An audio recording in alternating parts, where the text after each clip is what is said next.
Hi, everybody. Welcome to the Santita Jackson Show on AM 950 Radio, the voice of progressive Minnesota. It is a joy to be with you today. We've got a lot to talk about. Uh, Congresswoman Ilhan Omar, right here, Minneapolis. Her daughter was suspended from Barnard College, which is the woman's component to Columbia. Harvard has Radcliffe, Columbia has Barnard. But it happened the day after she really questioned um, these witnesses very, very critically at a congressional hearing. The next day, her daughter, who has participated in these marches supporting Palestinian rights, coming out against the genocide, she was suspended from school. We got to talk about that. And freedom of speech and the attacks upon Palestinian activists at this time throughout the country, as we are conscious of anti-Semitism. That's a very real thing, and that's being expressed more openly now than we have seen in quite some time. But what has been expressed openly for quite some time has been anti-Muslim sentiment. So let's talk about that. Let's talk about that. But right now, let's talk about the vote. Election 2024. And I want you to please go to the Santita Jackson Show YouTube channel. I'm streaming there as well.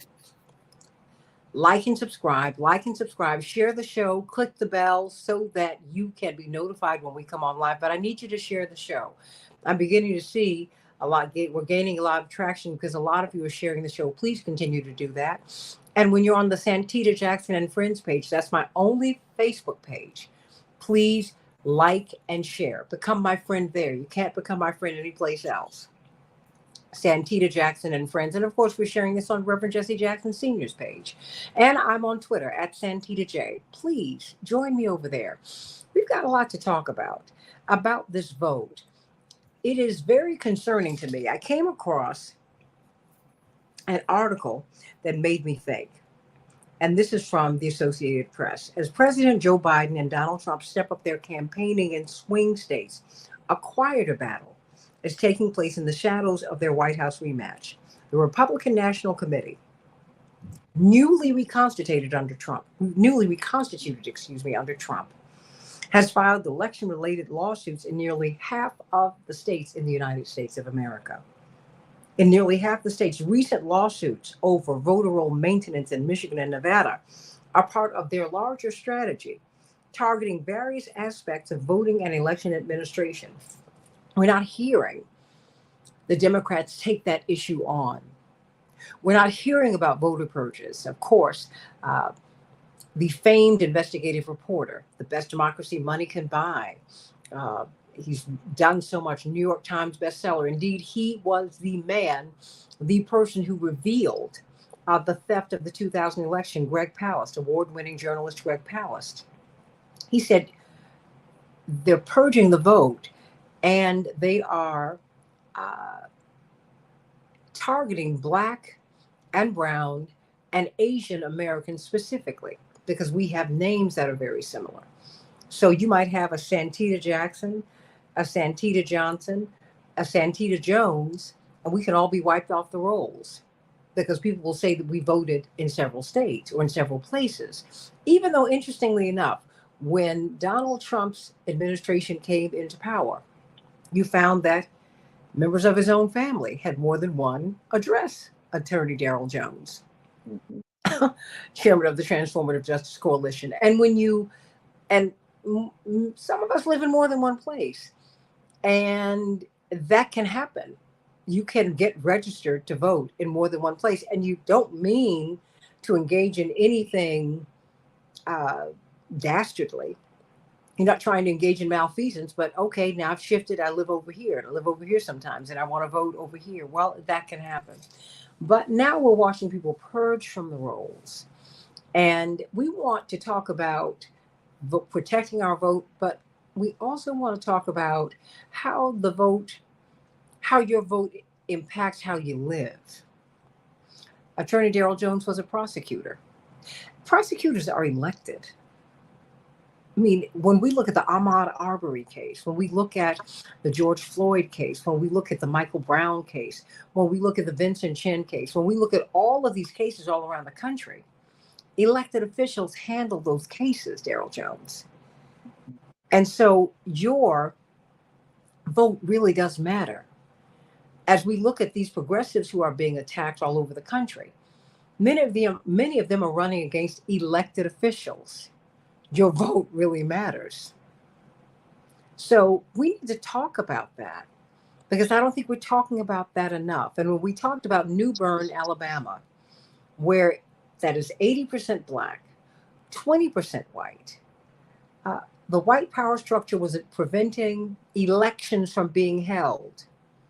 The people of New Bern, Alabama, did not even know that they were allowed to have elections or even vote. That's in the 2020s, everybody. That's happening right now. So we've got to talk about this. Be very clear. Be very clear that our right to vote is under direct threat right now. Right now. And we want to help you to see where your vote, how it's used.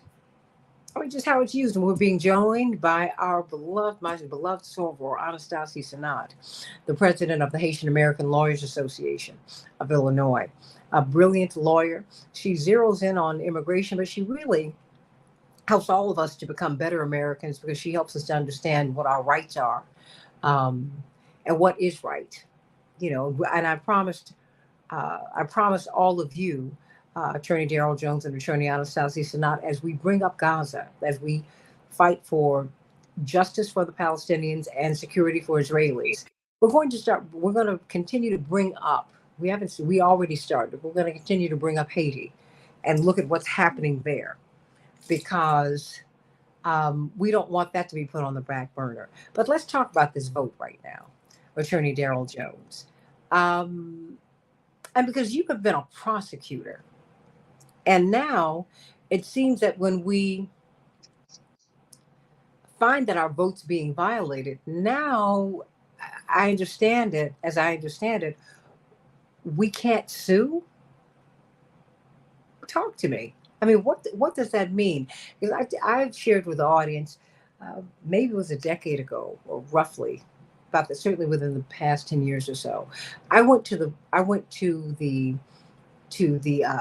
precinct to vote, and I've been voting there for more than 10 years.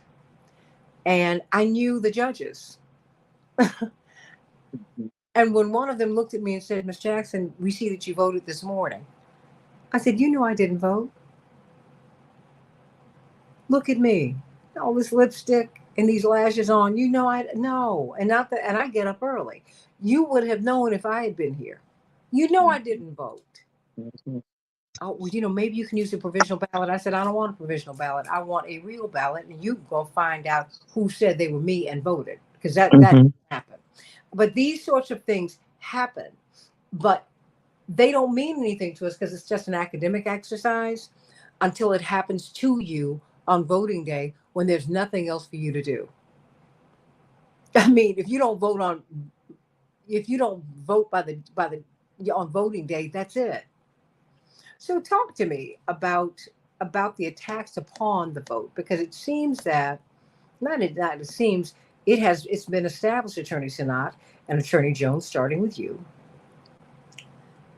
that that there is a plan to take the vote from us. David Daley wrote in his book, Rat F's, The True Story of the Secret Plan to Steal Our Democracy, that there is a plan, and the Republicans are enacting it. They said, you can have the presidency. With Barack Obama, you got that. What we're going to do is lock up the state legislatures, the governorships, the county elected positions, and the local positions. And when you lock that up, Attorney Daryl Jones, you can't move. You can't move, because indeed, when we look at the George Floyd case, that was a case that it had to be handled on a local level. and you have to vote for that person. So we had to, we really had to, if you had had a conservative prosecutor, someone who was inclined not to be fair, if you didn't have a Keith Ellison, you know what, as the state attorney general, Mhm. oh my goodness, what would have happened? So talk to me about about the impact of the vote and the attacks upon it right now. Well, Santita, it's interesting that that you bring it up because when we look at the vote and where we are right now in the United States with the vote is under attack from so many different angles that people sometimes don't realize what's going on. One of the ways that that we look at is the vote going through the court system and the number of cases that have been filed that are challenging people's eligibility to vote, how they vote, when they can vote. All of these things are there. We know that as we speak today, there are over 80 lawsuits regarding your access to being able to vote that are under consideration by American courts. And that's in 23 different states. So we have 80 suits, 23 different states as we're speaking today, as we're preparing, and many are going to polling places to vote. So there are a lot of challenges that are going on that are done. Most of them are coming from the RNC or from some of from the far right elements of the Republican Party that are bringing these challenges to people's rights to vote. They're challenging things such as if you receive your absentee ballot for whatever reason, you don't want to go in person to vote, you want to vote by absentee ballot. So you decide to fill out your ballot and you go to drop it off, or you go to mail it in, and it's postmarked before the election day as is required, but for some reason isn't received by X date. No fault of your own. It's the postal system. Well, we know now in Pennsylvania there was a big lawsuit that was brought about that, saying that those votes that come in after that date should not be counted. You lose your right to vote. You lose that. Although you've done nothing wrong, that vote's not counted. That's the law right now in the state of Pennsylvania. So you've done nothing wrong. It's the postal system that has done it, that has slowed it down, or whatever may have happened. But as a result of that, you now have lost your right to vote. That's one of the challenges that's in existence as we speak. And there are just so many different challenges. In Georgia, for instance, we know that when it comes to the drop boxes, that during the 2020 election, the drop boxes were available 24 hours. That was the big thing. That was the convenience of being able to vote. You get your absentee ballot. You're able to take it to a drop box and just put it in the box, and you're gone, and you're good whenever you want. Well, Georgia now has restricted that. They decided that those drop boxes should only be available 9 to 5, and they've got to be in a secured building location. Well, that goes against the whole concept of what the Dropbox was all about making it easier for you. But again, this is done by the Georgia State Legislature, that they're making these decisions. And so as we go around the country, legislature by legislature, the more conservative the legislature, the more restrictive the voting rights. Well, let me ask you this. Upon what basis, that, for example, in Georgia, because we saw that, because we were in the pandemic.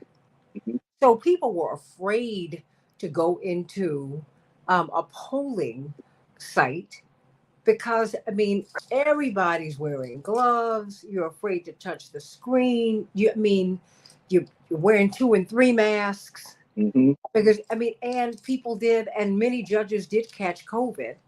And a lot of people really, the experience was so unsettling for them that they're having trouble getting judges now in 2024. I mean, people are like, I'm not going to do that again. I'm just not going to do it.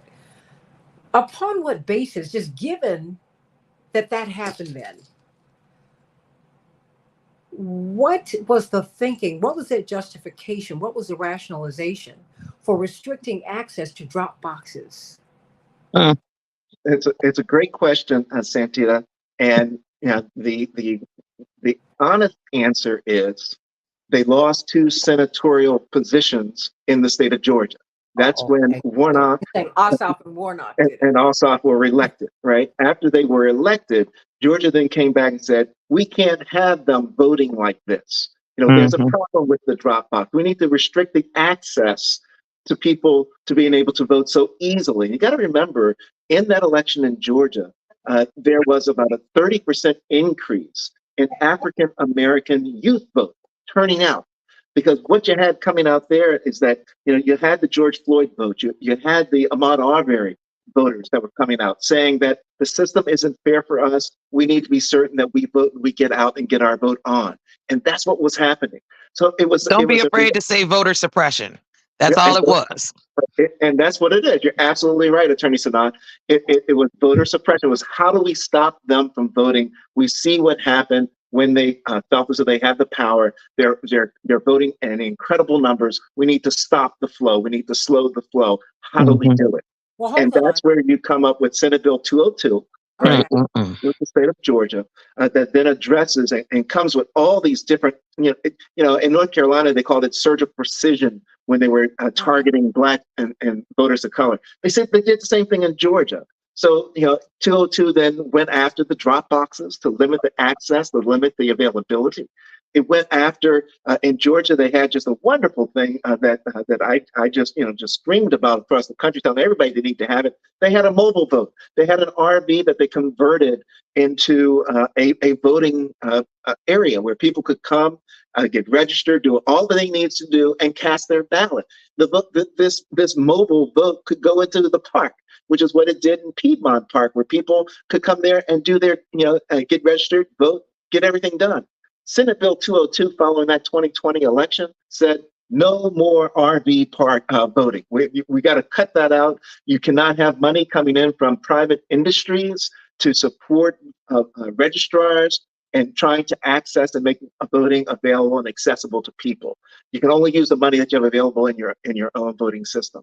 All of that was done to restrict, to suppress those young voters, those African American voters, the voters of color that were coming out in Georgia from having access and the ease of access and being able to vote. They will tell you, their argument always is, we needed to secure this vote. We needed we were concerned about voter integrity, the integrity of the system, and all this other jazz. Well, the integrity of the system isn't impacted because you reduce the hours of the availability of a drop box. That has nothing to do with the integrity of the system. The integrity of the system doesn't change because you move it indoors and lock it at 5 p.m. If you were stuffing the mailbox at midnight, you could stuff mailbox at 10 a.m. So that really, that was a bunch of junk that they were laying out. What they were trying to do, and to some degree with some success, was trying to suppress the African American vote, the youth vote, and for the voters of color. The reason they weren't successful in 2022, after they had put in place all of these laws, was because organizations like the Transformative Justice Organization, the Georgia Coalition for the People's Agenda, Black Voters Matter, they were all over the place with the hurdles that were put in to be certain that people were able to get over the hurdles that the legislature had put in place to try to stop and suppress the African American vote. So when we talk about the vote being under attack, it's clearly being under attack. That's just Georgia. Yet we know, coming out of North Carolina, we're sitting here in Santita today and we're waiting for a decision from the U.S. Supreme Court in a case we call Alexander. In the Alexander case, that comes out of South Carolina. And the South Carolina NAACP filed suit because of these gerrymandered districts that were created in South Carolina that removed some 40, 50,000 African-American voters out of their district. They really just cracked the district, right? So that they couldn't vote as a block for the candidate that they wanted. They cracked it up so that they couldn't vote a minority district into place. And so by doing that, they were able to dilute the Black vote. Clearly, South Carolina's General Assembly knew what was going on. It's in the hands of Republicans. It was extremely conservative, and they're trying to reduce the influence of the Black vote and to increase their number of state representatives on the state level so they could then influence everything with regards to the redistricting and how the federal folks are elected. And they were successful in doing it. And they did it. It was as race-based as you could get what they had gerrymandered. So the court in the South Carolina case, NAACP case, the district court, their lower level court said this is absolutely gerrymandering. This is race based. It's impermissible, and it's a violation of the Voting Rights Act. Makes sense. Good victory. We should all go home. Not so fast. They appeal it up to the Court of Appeals. They affirm what the district court did. However, the argument that the South Carolina legislature is making as it sits before the Supreme Court is this. In the federal system, the federal courts cannot review cases if the case is based on if it's partisan based. The federal courts cannot review redistricting.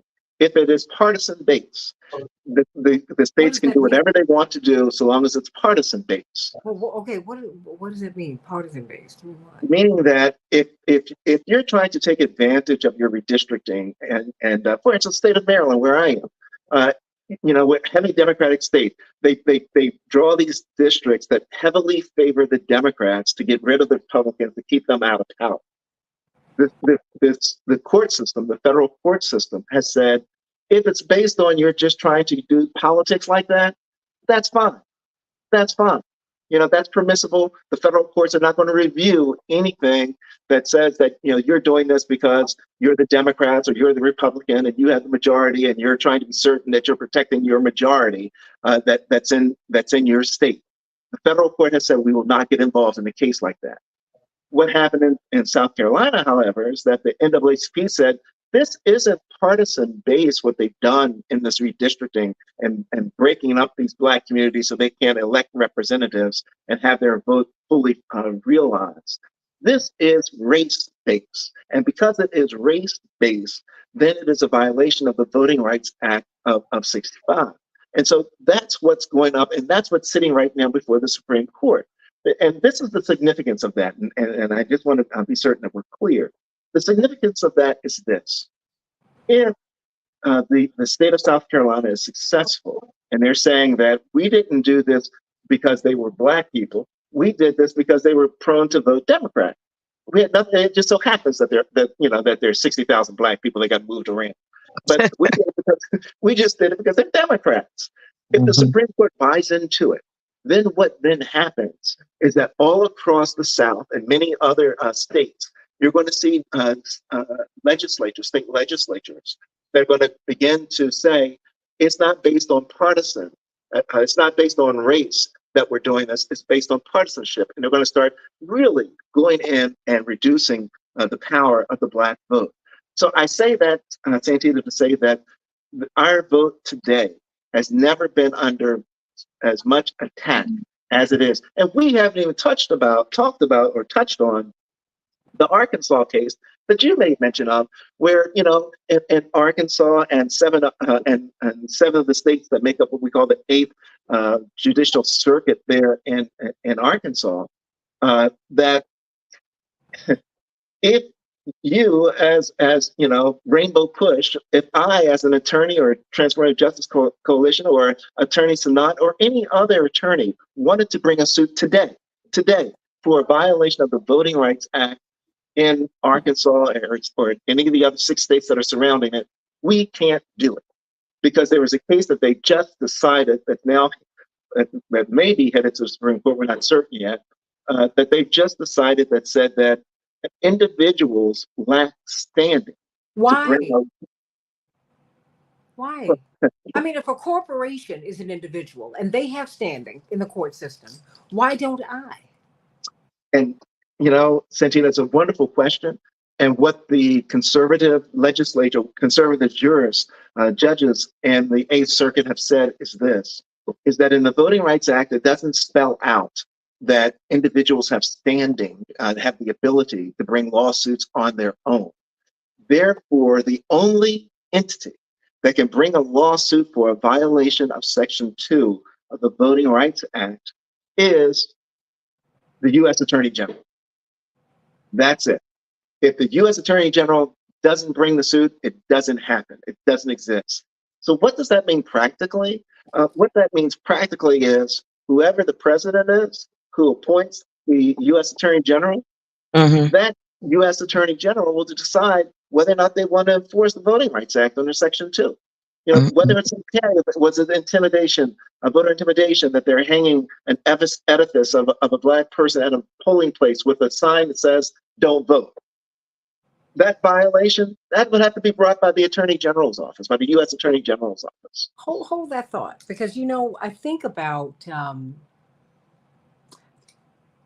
many Americans are not functionally literate. So, and those who are not, who are unafraid to concede that, let's say that they need help in the voting booth, they're allowed to bring someone with them. Yes, That's correct. Okay, then let me direct this to Attorney Sanat. How is that communicated to communities, because she is one of the top immigration lawyers in the country? Mm-hmm. What about people for whom English is not their first language? Or if you're like my great grandmother Tibby, may she rest in peace, she couldn't read or write. You know, when my father was running for president, she raised my father. She raised her grandson. Because my grandmother was a teenage mother, and she wanted her to get on her feet. She never, ever, ever, she was too prideful to admit that she couldn't read or write, Attorney Sanat and Attorney Jones. But she made sure that her two grandsons went to school. She made sure that on the day that I was born, she started a college fund. She took out an insurance policy for me. She was like, that might have happened to me, but never happened to you. And she never, ever conceded to me that she couldn't read or write. I'm saying that there is a body of Americans who are illiterate. There's a body of Americans for whom English is not their first language. Mhm. Number one, what are their rights, Attorney Sanat? Mm-hmm. And how do they not feel intimidated, Attorney Sanat and Attorney Jones? Because a lot of these judges are not familiar with the law. I mean, Well, I'm glad that you asked that question, because I did have a. Well, you know, and you can ask Attorney Jones that you all can go back and forth, because I mean, to me, it's like I've seen too many judges who don't know, and it's not, and they don't mean any harm, but it's a misnomer. They're not judges; they're overseers. So let me first address the immigrant population, those who came to the country and who have now become citizens, who are naturalized citizens. Those are the individuals who have a right to vote. Okay, so let's start there. Only Americans are allowed to vote, and these people who came to the United States have either acquired the language of English, proficiency as you and I, like my parents, you and I, they speak it fluently, or they came at such an age in which proficiency is not something that they intend to do, but they still have a right to vote. It depends on the state, it depends on the county, it depends on the locality as to whether or not they're given written information in order to explain not only the ballot, but to explain the candidates. That very rarely happens even in English. Here in Cook County, we get a voter list of judges in order to make sure that we understand who the bar associations approve of and who they don't approve of. Most of the education that's given to those who don't speak English, who are eligible to vote, meaning the naturalized citizens, their information comes from word of mouth, right? Old school word of mouth. It also comes from television ads, and it comes sometimes from news, the media. So media, depending on the news station, for example, we have a station here called Telemundo. In Telemundo, if they're screwing the one party with the other party and making them look good, then that's how the voters will vote. If they're saying in the language that the person understands, which in Telemundo it's Spanish, and they're telling those people who are eligible to vote that we don't like Biden, then they're going to listen to that oral communication as truth, even if it is not truth, because maybe they're screwing that information because of advertising dollars. They're screwing the information because, for example, the RNC, as I believe Attorney Jones already kind of mentioned it, the RNC has already gone out and has filed lawsuits in half the states in order to basically suppress voters. They've targeted voter rolls. They've targeted ways that people get to the ballot boxes, the way that a person who sends an absentee ballot gets counted, whether it's postmarked the day before, postmarked the day of the election, when it's received. All of these are voter suppression tactics, right? I just want to call it what it is. But another voter suppression tactic, specifically for immigrants who are naturalized, is to use media, is to use the form of communication that they are most likely to listen to, which is just oral communication. Now, when it comes to judges, this is a point that I think a lot of people don't understand. We have a right to vote for good people to sit on our local bench, right? The problem is when we elect a president that is determined to create a federal bench that is replicative of what they want, their philosophy, their policies, their reconstituted thoughts, then those are the people that make it to the federal bench. It's not necessarily those individuals who have the best interests of the United States in mind, who have the best interests of the American public in mind. Those are the people that were able to make it, such as, how is it, and I just think it's offensive when I think about it, but how is it that you replace RBG, right? Ruth Bader Ginsburg, with Amy Coney Barrett? That makes no sense. Well, There's wait a minute, absolutely no sense why and you would take the pedigree of someone so beloved, not only in American history, right, on before she became a jurist, right, to someone like Amy Coney Barrett. That's just not something you do. But I mean, and that's where we have to start thinking strategically, because President Obama tried to get Ruth Bader Ginsburg, who had been ill for a long time, to come over to the White House, sit with me, because he wanted her to resign. She was very Yeah, ill. he wanted the opportunity. She didn't resign. That's neither here nor there. That's in the past. No. But it's important for the voters to understand why the president's selection is so important. No, because the president has the opportunity to select people like Amy Coney Barrett. I hear you. Justice Kavanaugh. I hear you. No, and Clarence Thomas and Thurgood Marshall. I get it.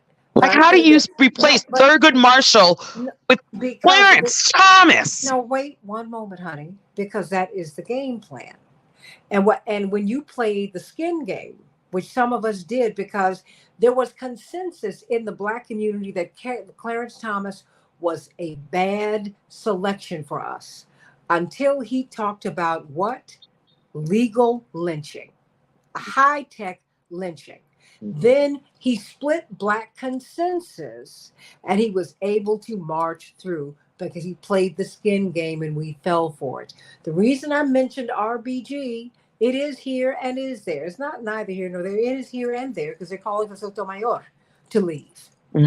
I'm saying, wait a minute, hold on.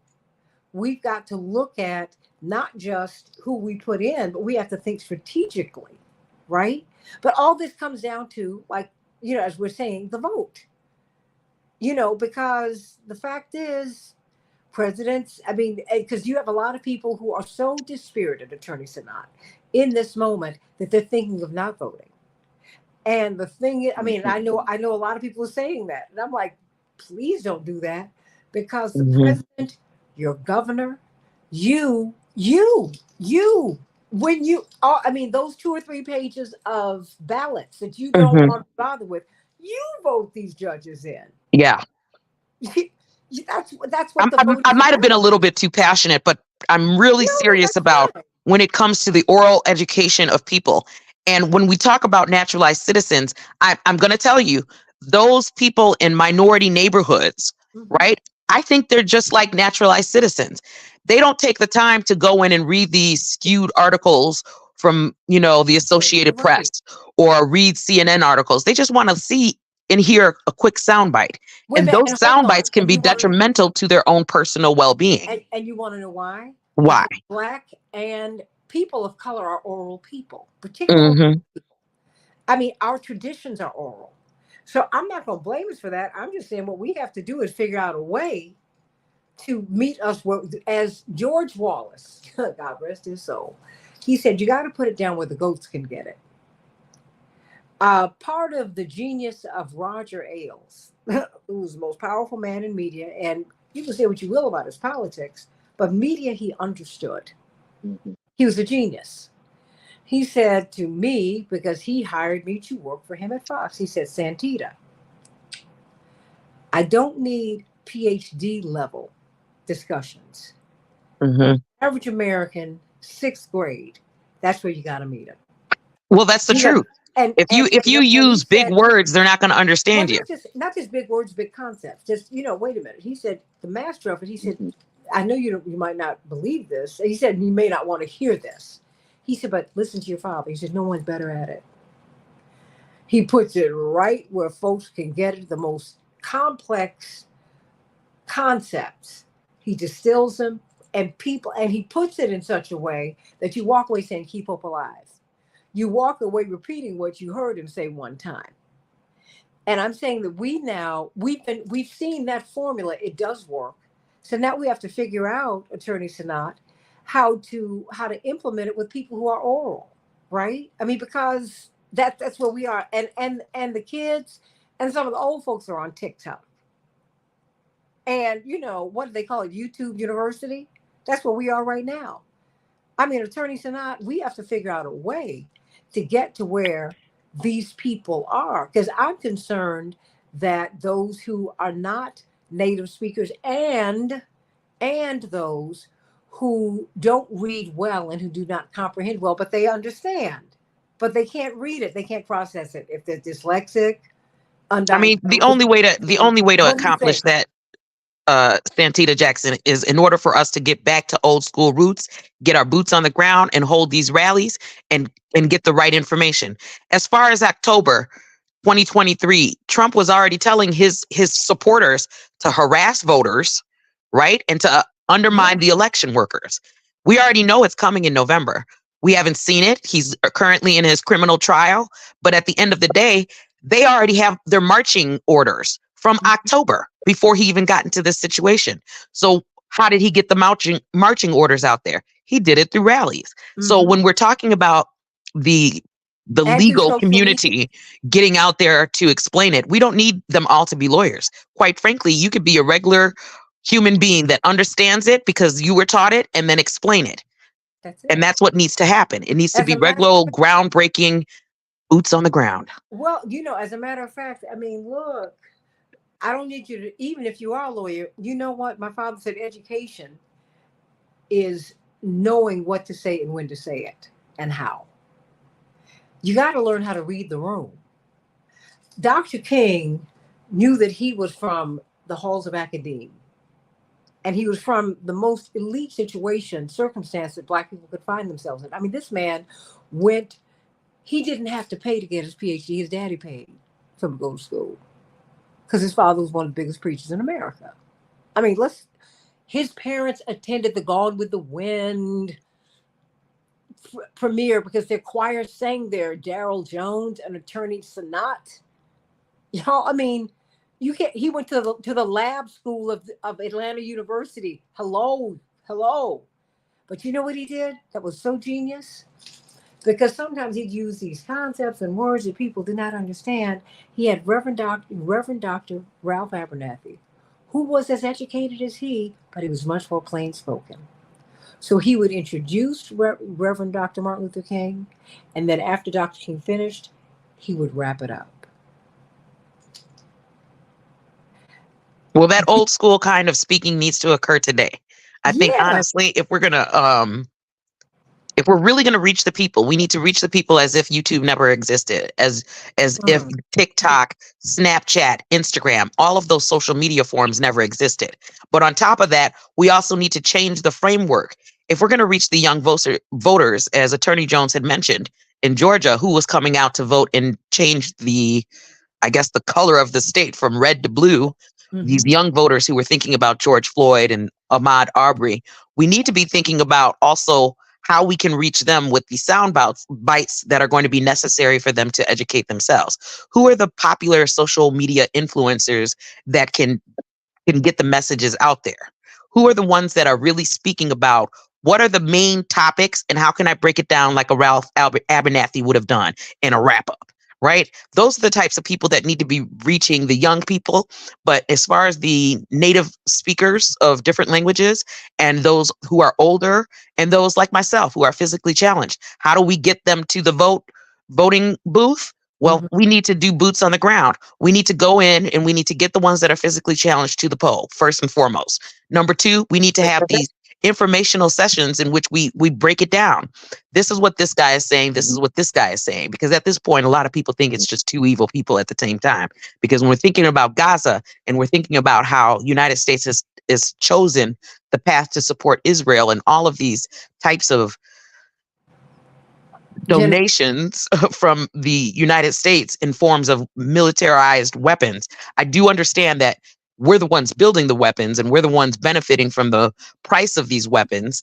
The point of the matter is they're still giving weapons that are killing innocent people. And so No, when but we're they're doing that in Haiti too, yes? they said what? They're doing that in Haiti as well. Well, Haiti's even worse because all of these weapons are coming definitely from the United States, but they're given to people that consider themselves revolutionaries. These people are being called gang leaders in Haiti, but they're being called revolutionaries on the ground. The revolution in Haiti right now that's going on is that they don't want to elect people that are corrupted by international interference. And Mhm. that's currently what's happening. All of these individuals that were in the Senate, that were in the House of Representatives for Haiti, that were elected as quote unquote democratically elected presidents were initially following the international influences. It was Jovenel Moise, the president that was assassinated in 2021, that was not following them. He said, well, if United States doesn't want to have a trade policy that works, in fact, your brother mentioned it, April 9th, 2024. He was with Congresswoman Sheriff Lewis McCormick, Stacey Plassick, and Yvette Clark. And he mentioned it. We need to change our trade policy when it comes to Haiti, Mhm. because if we don't, as a country, change our trade policy with Haiti, Haiti's going to continue to act in the way that it's acting because they don't want that kind of influence in their self-governance. They want to be able to have their own agriculture that they can sell. They don't want to have to buy rice from the United States that has arsenic in it. Right? They don't want leftovers from other people. They want to grow their own. They want to feed their own people and they want to be able to sell it so that their GDP continues to grow. They don't want to have to go and be considered the poorest nation in the world, when in reality, it was always the pearl of the Antilles, the pearl of the West Indies. This place has so much that can give to the world, and yet has been stifled by all of these superpower countries like the United States.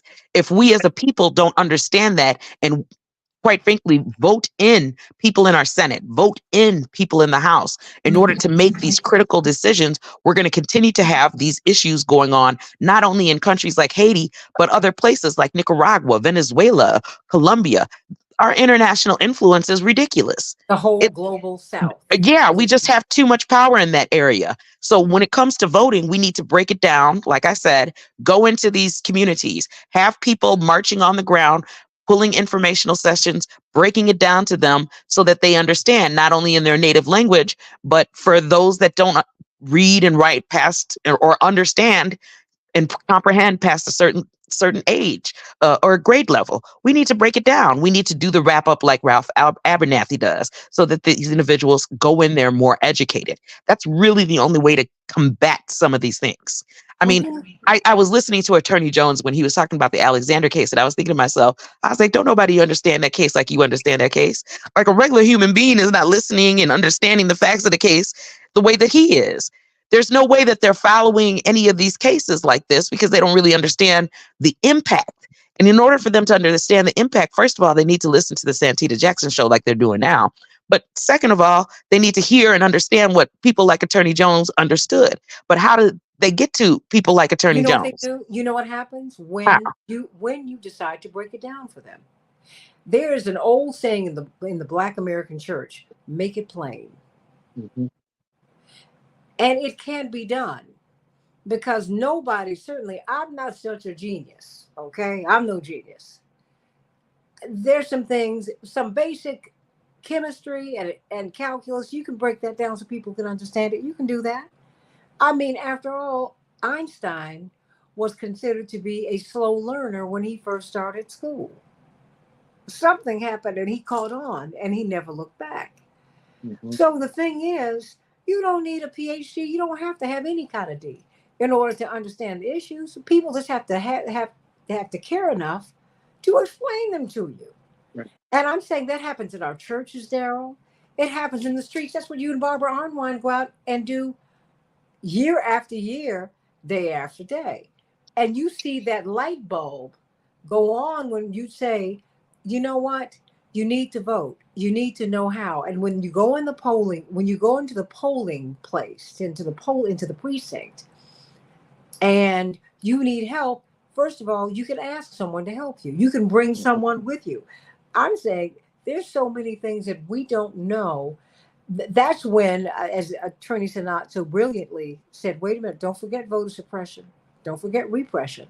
Because that's when the vote gets suppressed and repressed, when you don't know that there's help available, right? Yeah, yeah.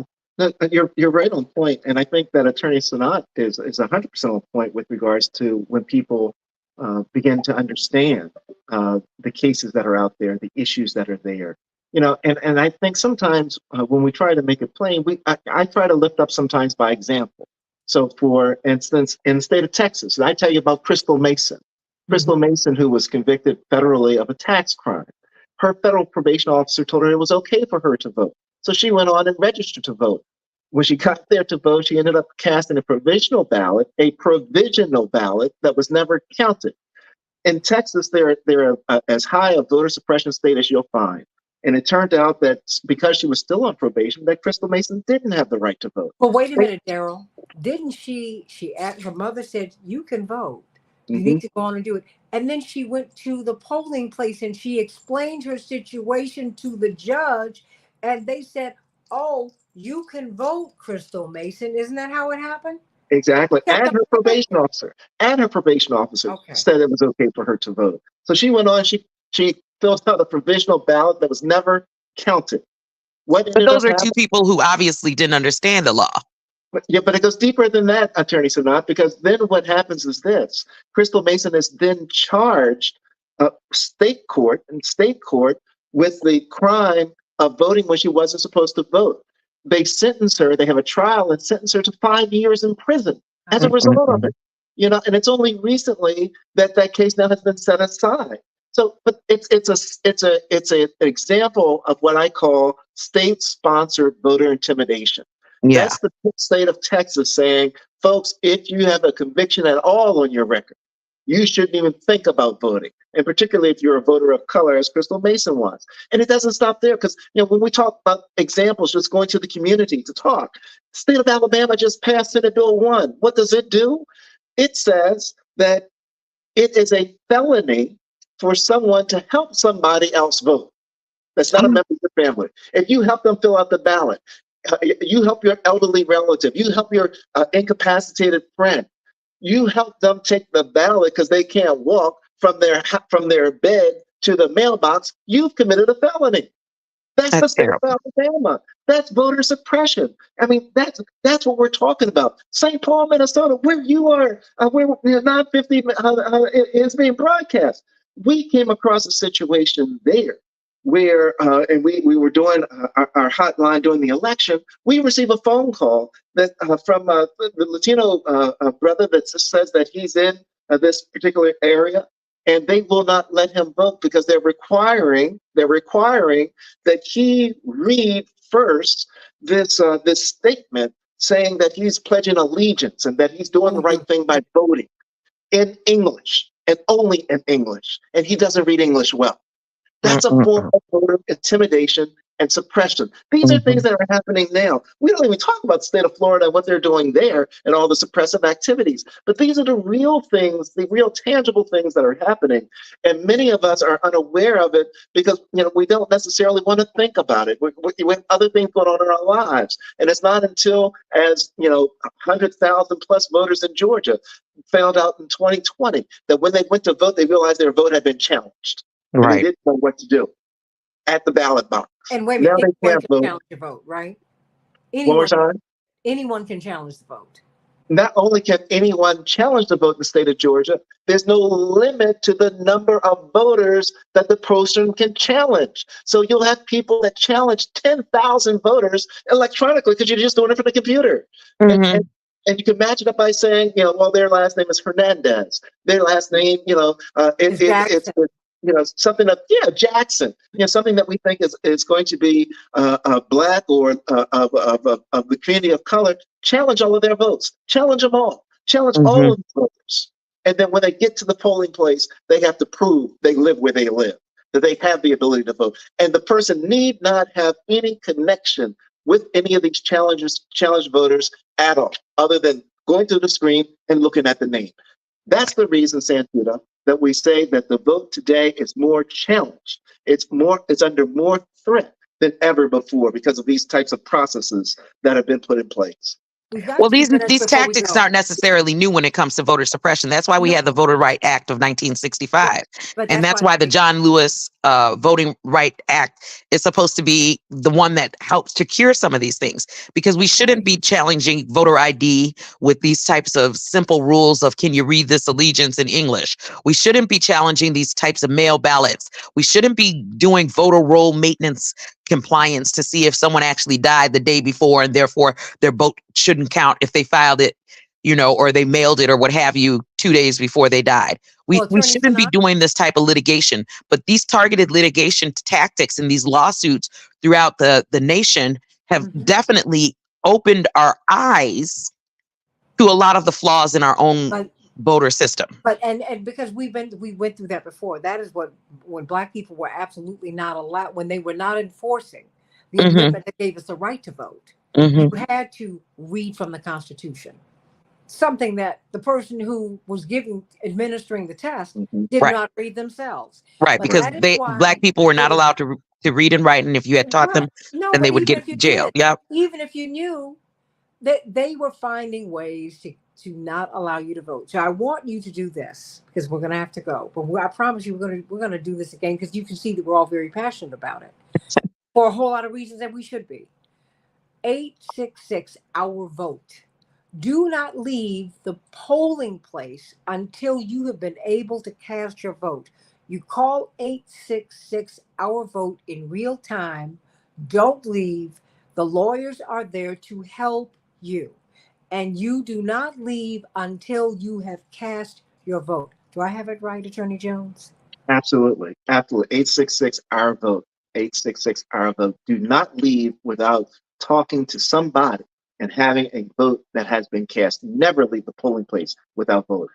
Never, never, never, never. And if English is a language you don't understand for whatever reason, because it's not just immigrants, we are collapsing the public school system, so Americans are less able to function on the global stage because we have not mastered mathematics. Hmm. We have not mastered reading comprehension, not because we're not able, but because the oligarchs don't want us to have knowledge.